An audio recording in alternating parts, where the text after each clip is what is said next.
Welcome to the Luke Macias Show. 1 week from today, the legislative session will be over, which means that every single day that passes matters. And with that in mind, the Texas Senate decided to work over the weekend.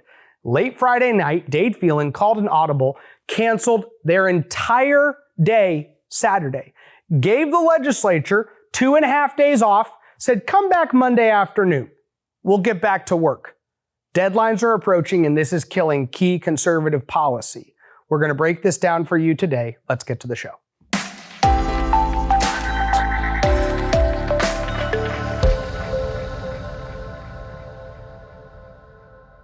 So we're about to land the plane. We're in the last few days of the legislative session. Today's Tuesday, and on Tuesday, it's the very last day that you can even pass Senate bills in the Texas House of Representatives. So even though the legislative session goes through till next Monday, so many of these deadlines essentially kill bill after bill after bill. So as one example, the Senate bill that would ban Chinese land ownership of agriculture land, water, minerals, oil and gas, that's already dead because it is still in committee, the State Affairs Committee.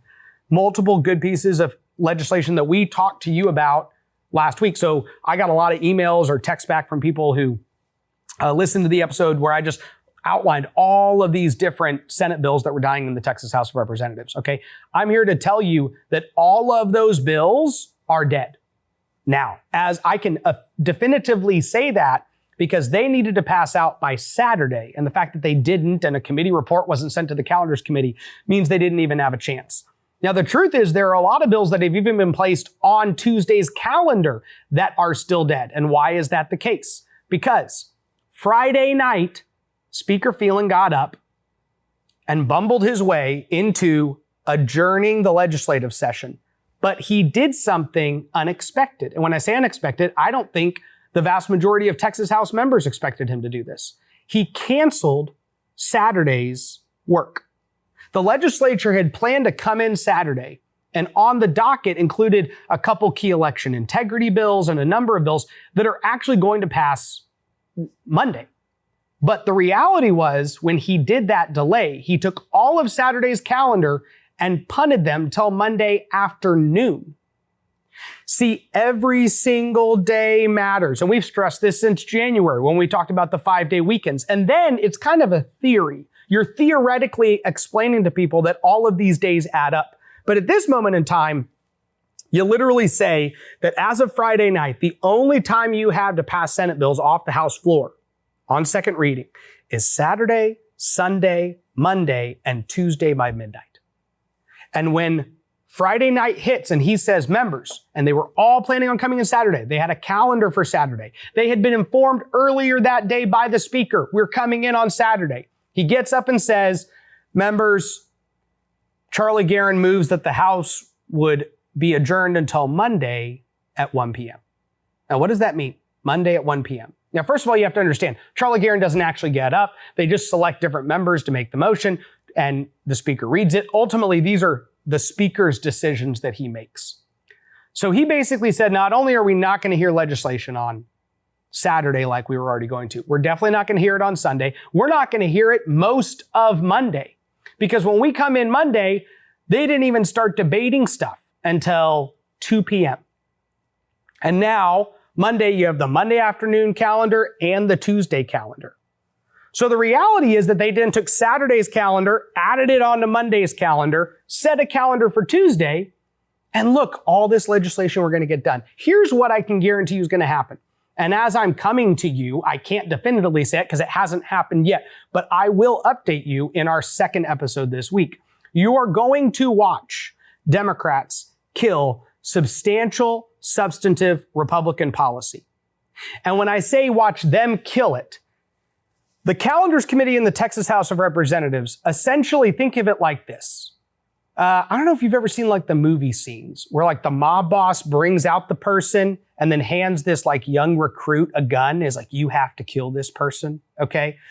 That's kind of how the Calendars Committee treats this legislation with Democrats, okay?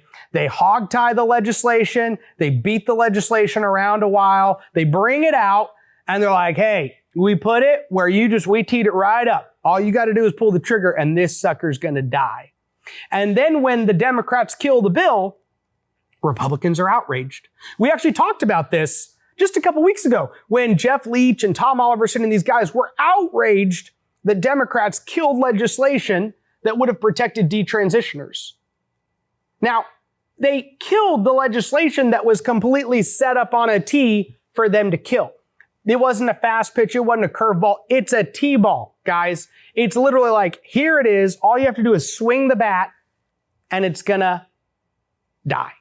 That is how easy it is for Democrats to kill many of the substantive conservative policies that Democrats, that they've been set up to kill from the Calendars Committee in the Texas House of Representatives.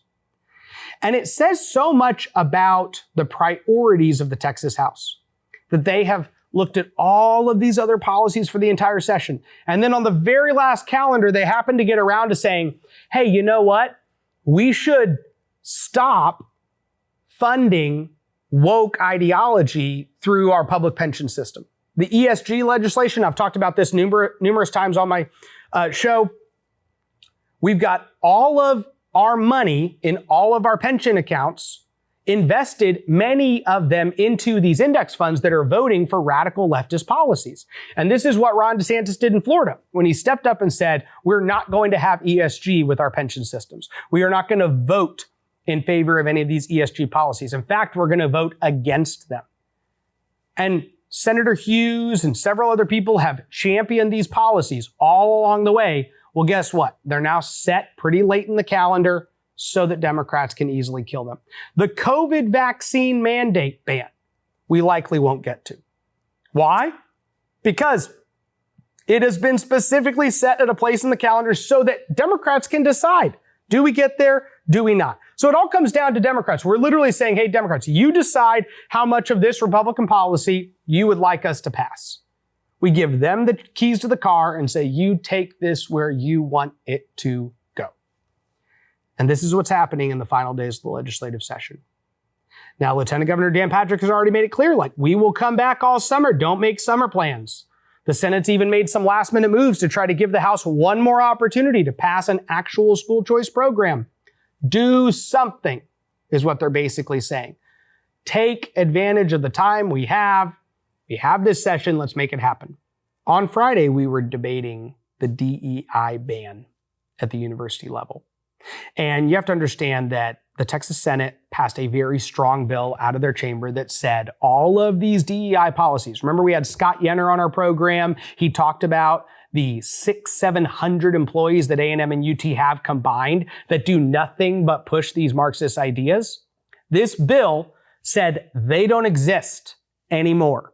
We're getting rid of their positions. We're not even allowing the university to push all of the ideas they have. You're not allowed to create these programs that are designed to treat people based on these immutable characteristics, the color of their skin. You can't do that. You can't have a racist program. That's basically what it says. The Senate passed a great bill. House leadership, John Kemple, guts the bill and walks it down into this bill that basically says, well, you can't do it unless it's privately funded, which, by the way, you're just going to raise a bunch of private funds and then have the 300 employees work for like these grants and these leftist foundations and stuff that are allowed to now hand money to our colleges and keep all of the programs alive. So they built all of these loopholes. The debate starts. Representative Matt Schaefer authored 2 great amendments on the bill, most of which got on. There was a pause for a while. There was a lot of negotiations that happened, but Representative Schaefer's language largely gets added onto the bill. So it goes from this bill with all these loopholes to now back to a stronger version that says we're getting rid of all this woke ideology on our university campuses. And then Democrats sit there and just debate. And they throw amendment after amendment after amendment after amendment after amendment. Dozens of amendments at this bill. They're crying and screaming and yelling. And the antics, the fit that they're throwing, is rewarded by House leadership, who then pause and decide, hey, let's give them something. So they give them 3 aspects of one amendment offered by Chairman Kemple. One is that they say, okay, how about this? For y'all's sake, and bear in mind that at this point, House leadership, the only leverage Democrats have is we can make you debate this late into the night. They can't kill the bill. They don't have the votes. They tried to kill it with points of order. They tried to amend it. Every one of their amendments failed by 20 votes, 20 to 30 vote margins. So they basically cannot change this bill. And House leadership is like, we don't really want to be here. And that kind of makes sense, right? Because they didn't even come back for the weekend. So not only are we not coming back for the weekend, we don't even really want to be here right now. We don't feel like governing. So what if we give you some stuff and then maybe you can let us all go home? Because that's the kind of mentality that House leadership is in the final week of session. So they tell Democrats, we'll give you 3 things, and John Kemp gets up and offers this amendment. He offers an amendment that says, hey, instead of banning DEI in September, let's ban it next January. That way all of our universities can still have DEI in the fall semester. So that was one thing they gave Democrats, which of course, if you're a Democrat, you're like, yeah, thanks. We'd love 6 more months. They then said, hey, how about this? All of those people that are hired, we are going to say that the universities should hire them into a different position that pays them the same amount of money. Guys, the worst employees at the university, and by the way, the vast majority of the employees at these universities are left, okay? So they're already pretty far left. You want to know who's the furthest left of the left at the university? The DEI employees. Their full-time job is to do nothing but spread leftist ideology on campus. And this amendment says, hey, let's make sure all of them are still hired at our colleges. This is the losing mindset of Republicans in the Texas House of Representatives, okay? We do want to make sure that they're still there to do what? Indoctrinate all of our kids is what they're going to do. That's their full-time job. And then it did a third thing. It started a DEI study. It said, hey, let's have the Higher Education Coordinating Board study the effects of diversity, equity, and inclusion when we get rid of the diversity, equity, and inclusion. So they basically said, I want the Higher Education Coordinating Board. They're probably going to have to hire some out-of-state DEI firm to come in and study the universities and the implications of taking DEI out of the universities. So these were 3 things that House leadership gave Democrats just to literally save themselves a couple hours of debate. Now, SB 17 will still get rid of those programs because of the loopholes that were basically closed up by Representative Schaefer and many other representatives who were fighting for his amendment. But the reality is that there's still some really destructive policies now that have been added to this bill for no reason. Guys, there was no reason for Dade Phelan and his lieutenants to give these policy wins. This isn't just kind of a pat on the back. This isn't just like a win that makes you feel good. This is a legitimate policy victory. Why were Democrats freaking out? They were freaking out during the SB 17 debate. They filed dozens of amendments because every single one of these employees are literally like they're foot soldiers in the battlefield of trying to win this state. And then we're like, hey, how about this? We'll keep using all this Texas taxpayer money to pay all these people. They're like, great! That would be so much better. In fact, if you do that, we won't throw up another 20 amendments that we'll all lose. This is how it works. So we'll let you know what happens with SB 17, the ultimate conclusion. This will go back to the Senate. The Senate will have to decide whether it actually goes to conference. We hope they do, because this is not a policy that should be taken lightly. It is not a policy that should be surrendered to the left, even a little bit. We shouldn't surrender 5% of the bill to the left. We've already sacrificed the CRT ban. The Texas House of Representatives killed the ban on critical race theory at our universities. So critical race theory is going to be in our universities for the next 2 years. And the Texas House of Representatives made sure of that. The DEI bill is not even going to get rid of all of the leftist ideas, just these one little aspect. Probably one of the most significant aspects, but not all of it, which is why we can't cede 1 inch to the Democrats. But this is the mindset. You have Monday and Tuesday's calendar. For some of you out there, you might see posts that get made about this bill's been on Tuesday's calendar, this bill's been on Tuesday's calendar, this bill's on there. And just know that if you go to Tuesday's calendar, very little bit of Tuesday's calendar is guaranteed to be gotten to. Unless you're at the top list on that calendar, there's a chance we don't get to it. And there's actually a chance we don't get to any of Tuesday's calendar if Democrats don't want to. The only thing we will get to on Tuesday is anything that Democrats are okay with us getting to at the end of the day. So that's where we're at. That's what we have to deal with. That's what's going on. The governor, outside of his comments on school choice, has said very little. So as we're in this kind of final week, there's not a lot that's coming out from the governor's office. There's not a lot of signals being made. But he did send a strong signal in saying, if you don't pass something with school choice, we're not going to take this. We're not taking the summer off. He made it pretty clear. Y'all should plan on coming back. You're going to have to still deal with this. And what happened in the Public Education Committee at that point is that they sat on their school choice bill, because he basically said the school choice bill you're doing only affects several 100,000 students. Okay. So I want something that's in the several million students can get into this program. And the Texas House basically said, we don't even think we can get to your starting point, so we're not even going to move the bill. We're not even going to try to move a piece of policy that could get us where we need to get the governor's support to the level that we wouldn't have to come back this summer. The budget is still being negotiated. The amount of property tax relief that is on the table is still being negotiated. Every single one of these items is coming down to the final back and forth between each chamber.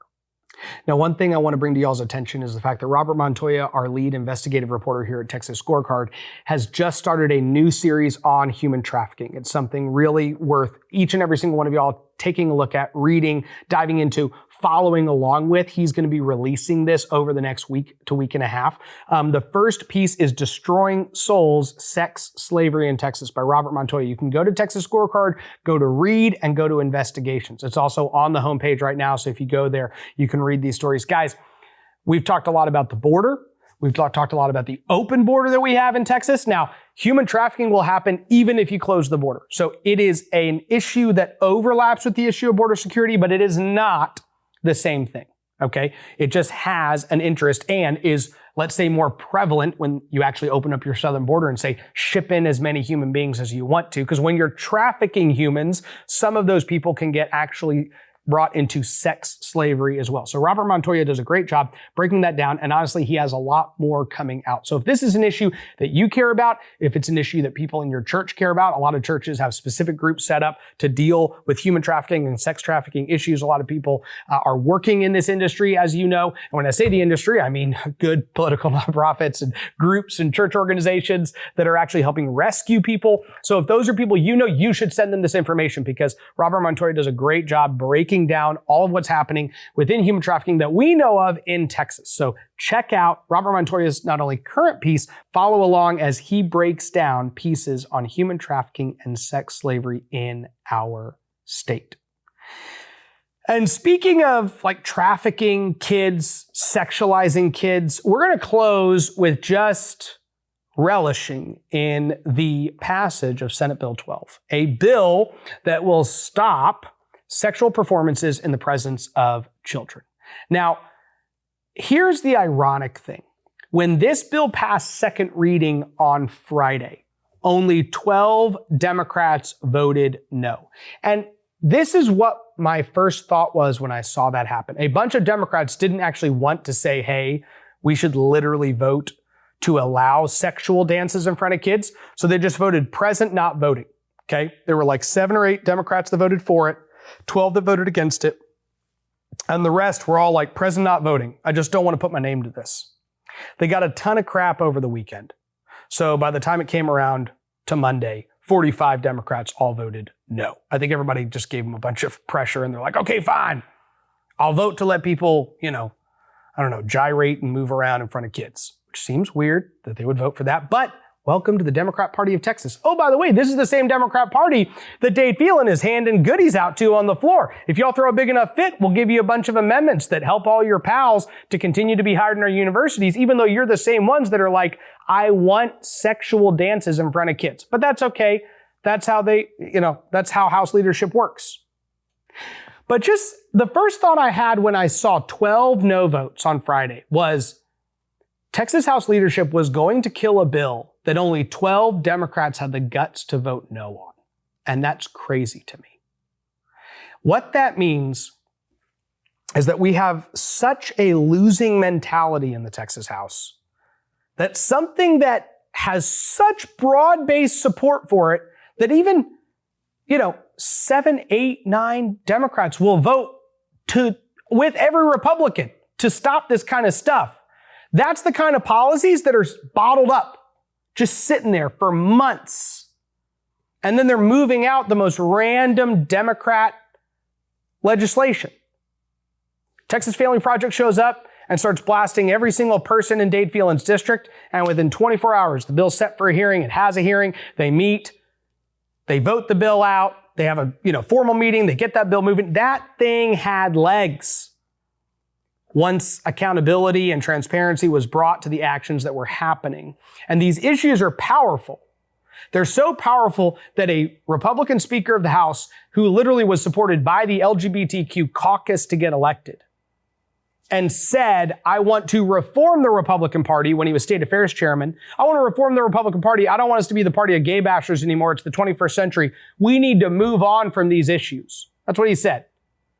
Fast forward 4 years. He's kind of like, well, look, they just started telling people in my district I'm killing this bill. Now I got to pass it. These issues are powerful. They're so powerful that even bad Republicans who will cut any deal with Democrats can't cut a deal on stuff like this.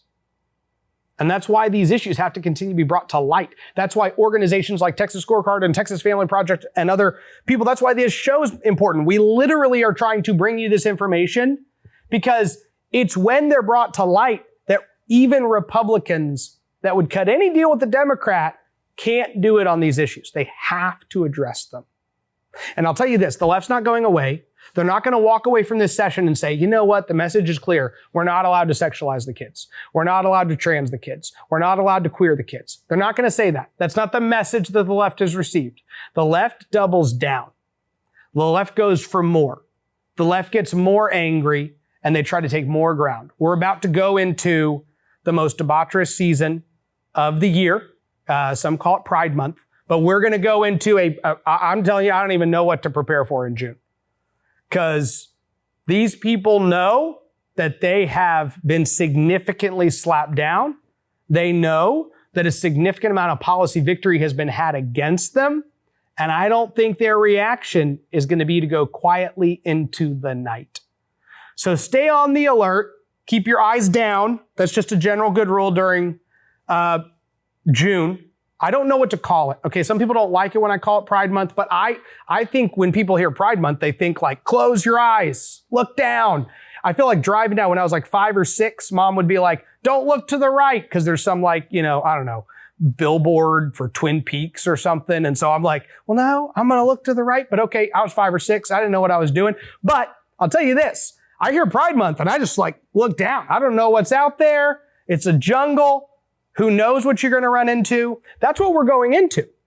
And what we're going to see, what we are going to learn in June is what kind of bills we need to pass in 2025. That's what we're going to learn. We're going to literally watch behavior and say, how do we stop that from happening?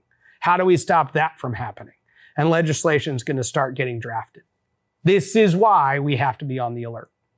But the good news is that when everyone stepped up and said, no more of these sexual performances in front of kids, that bill does look like it's going to get to the governor's desk.